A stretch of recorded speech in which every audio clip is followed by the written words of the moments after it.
जय मसीह की। प्रभु यीशु मसीह के नाम में आप सभी का स्वागत है। आज मैं आपसे कुछ ऐसे अद्भुत वचन साझा करने जा रहा हूँ जो आपके जीवन में परिवर्तन और आशीष लेकर आएंगे। बाइबल के हर वचन में अनुग्रह और शिक्षाप्रद संदेश है, लेकिन आज हम कुछ विशेष वचनों को लेकर चर्चा करेंगे। यदि आप इन वचनों को अपने जीवन में अपनाते हैं तो आपका जीवन सफलता और समृद्धि से भर जाएगा। तो आइए इन वचनों की ओर बढ़ते हैं। पहला वचन नीति वचन 16:3 कहता है, अपने कामों को यहोवा पर डाल दे और तेरी कल्पनाएं सिद्ध होंगी। इस वचन से हम सीखते हैं कि अपने सभी कामों को परमेश्वर के हाथ में सौंपना चाहिए।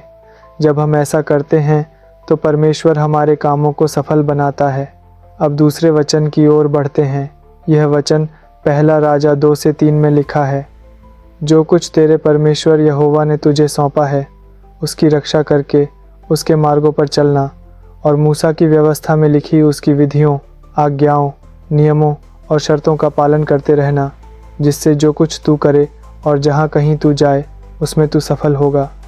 यह वचन हमें यह सिखाता है कि जब हम परमेश्वर के मार्ग पर चलते हैं और उनके वचन के अनुसार जीवन जीते हैं तो हमारे हर कार्य में सफलता निश्चित होती है। अगर आपको यह वचन प्रेरित कर रहे हैं तो कृपया बाइबल सिग्नल्स चैनल को सब्सक्राइब करें और इस वीडियो को लाइक करना न भूलें। इससे आप दूसरों तक भी ये आशीष पहुंचाने में मदद करेंगे। तीसरा वचन भजन संहिता 34:10 में लिखा है, यहोवा के खोजने वालों को किसी भी उत्तम वस्तु की घटी नहीं होती।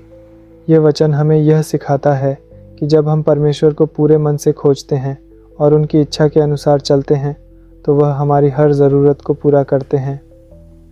चौथा वचन लूका 16:12-11 में लिखा है, जो थोड़े में सच्चा है वह बहुत में भी सच्चा है, और जो थोड़े में अधर्मी है वह बहुत में भी अधर्मी है।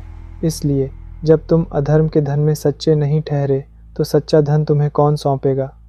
इस वचन से हमें यह शिक्षा मिलती है कि हमारे काम छोटे हों या बड़े, उनका सच्चा और ईमानदार होना सबसे महत्वपूर्ण है। पांचवा वचन यशायाह 41:10 में लिखा है, मत डर क्योंकि मैं तेरे संग हूँ, इधर उधर मत देख क्योंकि मैं तेरा परमेश्वर हूँ। मैं तुझे दृढ़ करूँगा और तेरी सहायता करूँगा, अपने धर्ममय दाहिने हाथ से मैं तुझे संभाले रहूँगा। यह वचन हमें यह विश्वास दिलाता है कि हमें केवल परमेश्वर पर भरोसा रखना चाहिए। जब हमारा विश्वास मजबूत होता है तो परमेश्वर हमारे सभी कामों को सफल बनाते हैं। छठवां वचन यिर्मयाह 17:7 कहता है, धन्य है वह पुरुष जो यहोवा पर भरोसा रखता है और जिसका आधार यहोवा है। इस वचन के माध्यम से हम समझते हैं कि हमारे जीवन का आधार केवल परमेश्वर होना चाहिए। सातवां वचन व्यवस्था विवरण 8:18 में लिखा है, अपने परमेश्वर यहोवा को स्मरण रखना क्योंकि वही तुझे संपत्ति प्राप्त करने की सामर्थ्य देता है। यह हमें सिखाता है कि अपने सभी कार्यों में परमेश्वर को स्मरण करें, तभी सफलता मिलेगी।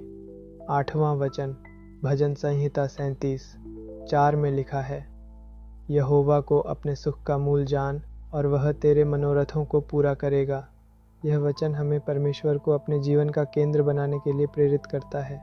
नौवां वचन नीति वचन 3:1-4 में लिखा है, हे मेरे पुत्र, मेरी शिक्षा को न भूलना, अपने हृदय में मेरी आज्ञाओं को रखे रहना, क्योंकि ऐसा करने से तेरी आयु बढ़ेगी और तू अधिक कुशलता से रहेगा। इस वचन से हमें यह शिक्षा मिलती है कि परमेश्वर के मार्गदर्शन को अपने जीवन में अपनाएं। और अब आखिरी वचन फिलिप्पियों 4:17, यह नहीं कि मैं दान चाहता हूँ, परंतु मैं ऐसा फल चाहता हूँ जो तुम्हारे लाभ के लिए बढ़ता जाए। ये वचन हमें बताता है कि परमेश्वर हमेशा हमारे लिए आशीष और उन्नति चाहते हैं। मेरे प्रिय भाइयों और बहनों, मैंने आज आपको 10 अद्भुत वचन बताए हैं। अब 11वां वचन आप मुझे कमेंट में बताइए, जिसे मैं अगली वीडियो में शामिल करूंगा। इन वचनों को अपनाकर अपने जीवन को परमेश्वर के करीब ले आइए। इस वीडियो को अधिक से अधिक शेयर करें। प्रभु आपको आशीषित करें। जय मसीह की।